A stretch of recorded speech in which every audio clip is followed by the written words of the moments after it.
루카가 전한 거룩한 복음입니다. 주님 영광 받으소서.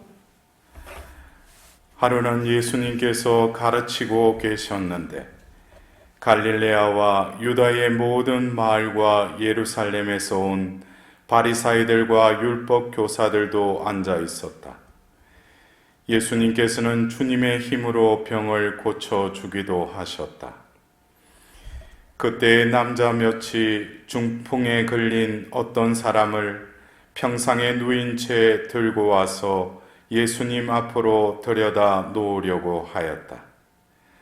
그러나 군중 때문에 그를 안으로 들일 길이 없어 지붕으로 올라가 기와를 벗겨내고 평상에 누인 그 환자를 예수님 앞 한가운데로 내려보냈다. 예수님께서 그들의 믿음을 보시고 말씀하셨다. 사람아, 너는 죄를 용서받았다. 율법 학자들과 바리사이들은 의아하게 생각하기 시작하였다. 저 사람은 누구인데 하느님을 모독하는 말을 하는가? 하느님 한 분 외에 누가 죄를 용서할 수 있단 말인가? 예수님께서는 그들의 생각을 아시고 대답하셨다. 너희는 어찌하여 마음속으로 의아하게 생각하느냐? 너는 죄를 용서받았다 하고 말하는 것과 일어나 걸어가라 하고 말하는 것 가운데에서 어느 쪽이 더 쉬우냐? 이제 사람의 아들이 땅에서 죄를 용서하는 권한을 가지고 있음을 너희가 알게 해 주겠다. 그리고 나서 중풍에 걸린 이에게 말씀하셨다. 내가 너에게 말한다. 일어나 내 평상을 가지고 집으로 가거라. 그러자 그는 그들 앞에서 즉시 일어나 자기가 누워있던 것을 들고 하나님을 찬양하며 집으로 돌아갔다. 이에 모든 사람이 크게 놀라 하나님을 찬양하였다. 그리고 두려움에 차서 우리가 오늘 신기한 일을 보았다 하고 말하였다. 주님의 말씀입니다. 그리스도님 찬양합니다.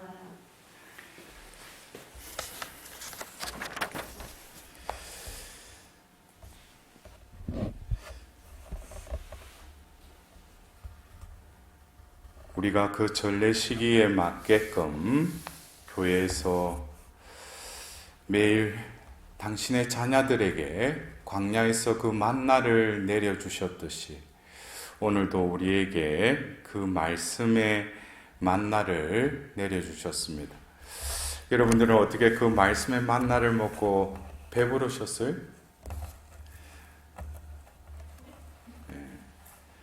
오늘도 이 말씀이 그냥 스쳐가는 그 소리로 지나간다면 하나님의 그 간절한 마음, 우리가 지금 그 이사야 예언서에 그 말씀을 덧노라면 여러분들 어떻습니까? 우리가 지금 처해 있는 이 세상, 적게는 내가 생활하고 있는 어떤 주변 환경, 더불어서 보이지는 않지만 내 마음의 어떤 집, 오늘 복음의 말씀을 덧노라면은 하나님께서는 모든 것을 좋게 변화시켜 주신다는 거예요. 그래서 이 말씀을 덧노라면은 빛이 보이고 희망이 솟아나는 것을 여러분들이 느끼셔야 돼요. 그러나 내 주변, 이 세상, 특히 우리가 지금 이 바이러스, 전염병이라는 이 시대를 살면서 어쩌면 우리가 지금 지내고 있는 이 대림 시기는 더 절박하면서도 그 어둠의 끝이 빛으로 이어질 것이라는 그 희망이 필요한 때가 지금이 아닌가 싶습니다. 그래서 우리가 이 전례 시기에 맞게끔 이 일독서와 하답송, 복음 한호송, 그 다음에 이 복음, 이 말씀이 왜 우리에게 오늘 이사야서의 이 35장 1절에서 10절의 말씀을 우리에게 또 구약의 말씀을 주시면서 오늘 루카복음 5장 17절에서 26절에 그 중풍병자의 그 사화를 우리에게 또 매체에서 들려주고 있어요. 이것은 분리된 것이 아니라 어떤 하나님의 생명의 말씀은 통한다는 거죠. 하나님이 약속하셨으면, 내가 그렇게 하리라 그랬으면 어떻게? 때가 되면은 예수님이 나자렛 해당에서 말씀하셨듯이 이 너희가 듣고 있는 이 자리에서 이 말씀이 이루어졌다. 이것을 우리는 확인하도록 그 말씀이 우리와 함께 계심을, 그 현존을 느끼면서 살아가는 이들이 바로 우리 그리스도인이죠. 그렇다면 여러분들 오늘 이 생명의 말씀의 만나를 먹으면서 우리가 음식을 먹으면 오늘 음식이 짜다, 음식이 달다, 오늘 이 말씀은 이 음식은 내 입에 딱 맞다, 이런 맛이 있어야 될 거 아니에요. 그렇다면은 우리가 이 이사야서 35장의 이 희망적이며 하나님께서 결국에는 당신께서 창조하신 이 세상, 또 사람, 이 모든 만물을 당신께서 회복시키겠다는 거예요. 그 구원의 의지. 근데 오늘 우리가 그 중풍병자, 여러분들 우리가 지금 현대의학적으로 통계를 내보면 이런 그 혈전에 관련된 병으로 인해서 많이 사망률이 높죠, 그죠? 그러나 이거는 눈에 보이지 않는 우리 안에 혈관들, 거기는 혈압, 여러 가지 체질, 여러 가지 것들이 혈류가 제대로 되지 않으니까 어디가 막히니까 터져버리는 것이죠. 그래서 중풍병자의 이 병자를 이렇게 바라보면서, 저희 아버지도 공직에 계시다가 어느 날 이렇게 과로로 해서 쓰러지셔가지고 말년에는 또 이렇게 부자연스럽게,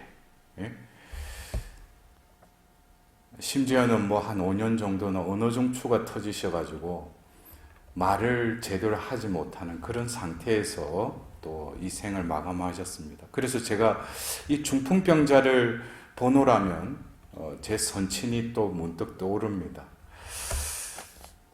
근데 여러분들, 이 중풍병자라는 것이, 중풍병에 걸리면 어떻게 해요?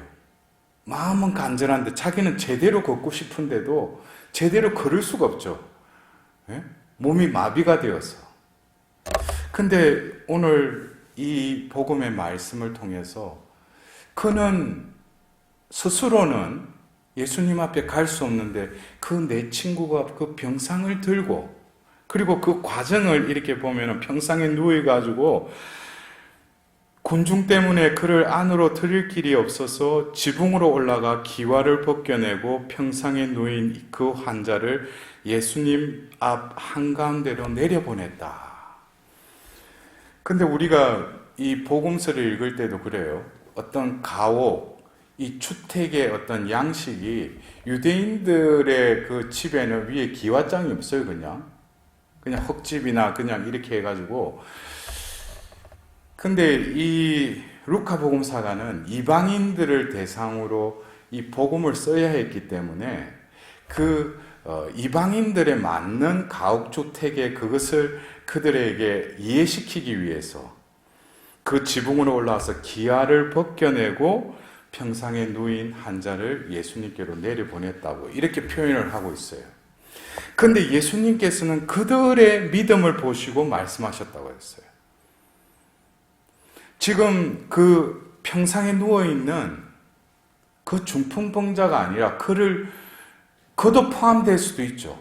그러나 또 더불어서 뭡니까? 그 지붕까지 올라가서 그 아픈 사람을 또 들여다가 또 밑으로 내리는 그들을 보고 믿음을 보시고 말씀하셨다고 그랬어요. 그래서 우리가 예수님께 나아가는 그 여정은 내 혼자가 아니라 더불어, 특히 어쩌면 내 주위에 가장 힘들어하고 또 예수님께 나아가려고 하지 않는 또 다른 중풍병에 걸린 이웃이 있다면 진정으로 나의 믿음이 그를 또 예수님께로 이끌어갈 때 예수님은 그 믿음을 보시고 그의 죄를 용서해 주신다는 거예요. 근데 오늘 우리가 이 중풍병자가 예수님께서 사람아 너는 죄를 용서받았다. 또 그렇게 하자 율법학자 바리사이들을 의아하게 생각하면서 하느님은 모독하느니 그런 말이 나오고 이어서 예수님께서 내가 너에게 말한다. 일어나 내 평상을 가지고 집으로 가거라. 그러자 그는 그들 앞에서 즉시 일어나 자기가 누워있던 것을 들고 하나님을 찬양하며 집으로 돌아갔다 그랬어요. 여러분들, 우리가 상상력을 동원을 해서 그가 제대로 걷지 못한 지 얼마 된지는 모르지만 중풍병으로 매일 바닥에 누워있다가 예수님을 만나고 예수님의 그 주님의 힘으로 그 중풍병을 나음받고 그가 일어났다는 거예요. 일어났을 뿐만 아니라 그가 집으로 돌아가는데 어떻게 했다고 했어요? 하나님을 찬양하며 집으로 돌아갔다. 근데 제가 여기서 그가 다시 일어서서 집으로 돌아가는 길은 자기 발로 걸어갔을 거 아니에요. 근데 하나님을 왜 찬양했어요? 이것은 하나님의 언덕이라는 거예요. 하나님의 은혜가 없이는 내가 지금 일어서서 이 길을 걸을 수가 없다는 거예요. 그렇다면은 우리가 걷는 길, 어디를 가든지 우리는 길을 걸어가죠. 길을 걸을 때 내 힘으로 내가 힘이 있으니까 내가 걸을 기력이 있으니까 걷는 길하고 주님의 은총을 받고 나서 똑같은 걸음이지만 나에게 펼쳐진 길은 새로운 길이라는 거예요. 그래서 우리가 이 사도행전을 보면은 사도행전 9장에 바로 사울이라는 그 청년이 등장을 하는데 그 사울이 다마스커스로 떠나는데 누구를 포박해서 데려오려고 그랬어요? 우리가 볼 땐 그리스도를 주님으로 고백하는 그리스도교 신자들을 포박해서 데려오려고 그랬는데 루카 복음사가는 그들을 어떻게 표현하면 새로운 길을 찾은 이들이라고 이렇게 표현하고 있어요. 이 새로운 길은 여러 가지 해석을 할 수 있지만 루카 복음사가에게 있어서는 그들이 이때까지 자기가 걸어왔던 길, 인생길이 아니라 이제 펼쳐진 그 길은 성령을 받고 내 삶의 비전이 틀려지고 내가 걸어가는 이 길은 내 힘으로 걷는 것이 아니라 비로소 주님의 힘으로 걷게 된다는 거예요. 그러니까 나에게 있어서는 이 길은 새로운 길이라는 거예요. 그래서 우리는 이미 세례를 받고 그리스도인으로서 살아간다는 것은 죄를 용서받았을 뿐만 아니라 새로운 생명의 길, 영원한 구원의 길로 우리가 걸어가고 있는 거예요. 그래서 내가 매일 걸어다니는 그 길도 뭐예요? 눈에 보이는 길이지만 내가 오늘 또 내가 어딘가를 가기 위해서 가는 그 길은 구원의 여정을 위한 그 길로 내가 나아가고 있는 것이죠. 그래서 오늘 일독서의 이사야서 35장 8절에 그곳에 큰 길이 생겨 거룩한 길이라 불리리니 부정한 자는 그곳을 지나지 못하리라. 그분께서 그들을 위해 앞장서 가시니 바보들도 길을 잃지 않으리라.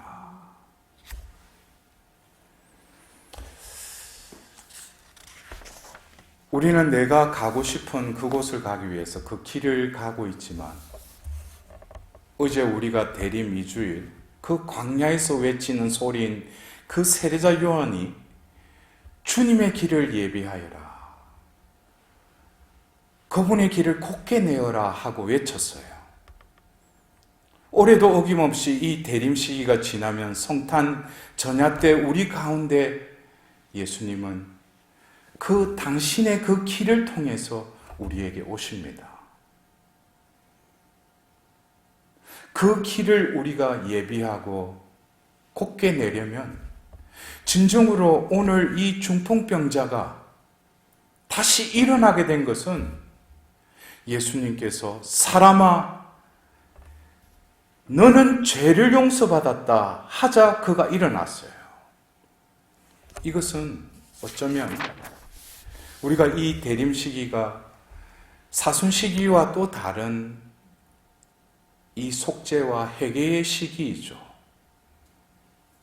매번 내가 주님께 나와서 경배하고 주님 앞에서 미사 성제를 봉헌드리고 또 내가 말씀을 읽고 또 기도도 하지만 진정으로 내가 살아온 그 길이 과연 나의 삶의 여정이었느냐 아니면 주님의 덕으로 걸어오게 된 그 길이었는가. 그렇다면 이 새로운 한 해 우리가 맞이하는 이 대림시기, 이 대림시기 우리가 그렇죠. 전래력의 새해라고 하니까 좀 감이 안 오지만 우리는 1일 되면은 이 새해다 그래서 올해는 어떤 좋은 일이 생기고 좀 내가 이런 내가 꼭 성취하고 싶다라는 그런 포부가 생기잖아요. 그러나 하느님은 이미 나를 이 세상에 내실 때부터 나를 통해서 또 너가 접하는 너에게 준 그 사명을 수행하도록 이미 능력과 은총을 부어주셨어요. 그러나 그것을 왜 발휘 못하면서 살아가겠어요? 그것은 죄 때문이죠. 죄라는 것이 내가 어떤 십계명에 명시된 어떤 법을 어겨서 그것도 법을 어긴 것도 죄를 지은 것이죠. 그러나 그것보다도 더 근원적인 죄는 뭐예요? 하나님의 언덕이 없이 하나님의 그 자비가 없이는 우리는 살아갈 수 없다는 거예요. 우리가 숨을 쉬지 못하면 죽듯이 우리가 하나님 현존 안에서 하나님의 생명의 호흡을 하지 못하고 살아가면서도 자기는 살아있다라고 착각하면서 살아가는 것이죠. 그래서 바로 하나님이 생명의 그 근원이신 분이 육신을 취해서 이 땅에 오시는 것은 그 생명을 다시금 불어넣기 위해서 이 땅에 오신 것입니다. 그렇다면 우리가 두 번째 오시는 그 예수 그리스도를 기다리는 이 시점에서 우리가 지내고 있는 이 대림 시기는 오늘 이 복음에 등장하는 이 중풍병자와 같이 나도 마음은 간절하나 움직이지 못하는 또 다른 영적의 장애를 가지고 있음을 내가 깨달아야 되는 거예요. 그래서 제가 어제도 그 미주 지역의 그 강론을 지난주에 이렇게 보내면서 그 4개의 그 유형에 대해서 강론을 이렇게 준비를 했어요. 높은 산, 그 다음에 움푹 파인 골짜기, 또 굽은 길, 또 그리고 또 하나의 길이 또 뭡니까? 거친 길. 이 4가지 유형. 이것이 어떤 나의 교만, 열등감, 또 상대방에게 내가 내뱉었던 여러 가지 보이지 않는 그 악의 창들, 말들, 이런 것들이 내 안에 골짜기처럼 움푹 패여 있고 또 주님이 오시는데 가로막는 또 다른 장애물인 산으로 이렇게 쌓여져 있고 또 굽은 길, 거친 길로 내 마음의 길은 혼란스럽다는 거예요. 그러나 이 모든 것은 내가 하나님처럼 살아서 결국 이 산이 생겼고 골짜기가 움푹 패였고 거친 길, 굽은 길이 생긴 것은 바로 하느님과의 관계 속에서 비롯된 것이라는 거예요. 그래서 우리가 이 대림 시기에도 판공성사라고 해서 여러분들도 본당이나 여러 곳에 사제에게 가서 고해성사를 볼 때 이 네 가지 유형에 내가 깎아야 될 거, 또 채워야 될 거, 또 바르게, 또 그리고 순하게, 유순하게 내가 바꿔야 될 것에 대해서 구체적으로 내 악습에 그 유형을 내가 알아차려야 돼요. 그것 때문에 올해도 주님께서 나에게 오지 못한다면 그것은 또 다른 죄의 아성을 나는 무너뜨리지 못한 것이죠. 그래서 어쩌면 오늘 이 중풍병자의 이 복음의 말씀은 주님께서는 바로 온몸이 마비되어서 누워있는 그도 죄를 용서할 수 있는 예수님께서는 그 용서를 통해서 그를 다시 일으키신다는 거예요. 그래서 우리는 이 대림식이 이 전례력의 새해를 지내면서 그 이사야서 35장 3절에 너희는 맥 풀린 손에 힘을 불어넣고 꺾인 무릎에 힘을 돋우어라. 여러분들 이 말이 얼마나 이제 내가 새로운 길, 영원한 생명의 길로 나아가도록 주님께서 나에게 원기를 회복해 주시고 나에게 힘을 충전해 주신다는 거예요. 그렇다면은 내가 해야 될 것은 뭐예요? 하나님의 자비가 나에게 임하실 수 있도록 그 걸림돌인 그 죄의 족쇄를 주님께서 풀어달라고, 그 악습의 어두움을 몰아내달라고. 그럴 때 진정으로 이 중풍병자가 집으로 돌아가면서 하나님을 찬양하면서 돌아갔던 그 길, 이사야가 예언했던 그 거룩한 길, 그것이 이제 내 삶에 이제 펼쳐진다는 거예요. 주님께서 걸어가시니 나도 그 거룩한 길을 걸어가리라. 요한복음 14장 6절에 예수님께서는 당신을 나는 길이요 진리요 생명이다 그랬어요. 어쩌면 눈에 보이는 그 길이 길이기도 하지만 우리가 진정으로 가야 할 길은 내 안에 계신 예수님이 걸어가신 그 길, 그 길이 우리 그리스도인에게 생명의 길이요 구원의 길로 펼쳐질 것입니다. 오늘도 하나님께 감사드리며 나의 이 영적인 중풍병을 당신께서 치유해 주시기를